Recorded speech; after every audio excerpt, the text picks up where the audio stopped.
За сайн байна уу? Та бүхэнд энэ өдрийн мэндийг хүргэе. За өнөөдрөөс эхлээд би та бүхэнд өдөр болгон ингээд Солонгос 5 үгийг ингээд бэлдсэн байгаа. За тэгээд та бүхэн маань өдөр болгон ингээд 5 үг жирлээд илүү ихээр ингээд Солонгос хэлээ сайжруулаасаа гэж хүсэж байна. За тэгээд хамтдаа суралцгаая. За өнөөдрийн хамгийн ихний үг маань юу вэ гэхээр удаа. Удаа. Ирэх. За дараагийн үг маань када. Када. Явах. Гурав дахь үг маань хада.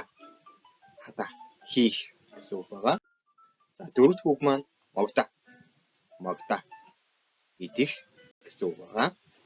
За тав дахь үг маань сида. Сида. Бичих гэсэн үг байгаа. За тэгээд өнөөдрийн маань ингээд энэ 5 үгийг та энэ маань reel бичлэг учраас дахин давтагдаад байдаг. Тийм учраас ойр ойрхон ингэж давтаж үзээд ингээд илүү ингээд хурдан хялбар сураасаа гэж хүсэж байна. Хамтдаа let's share буюу бусдаа энийг бас түгээгээрэй. Амжилт хүсье.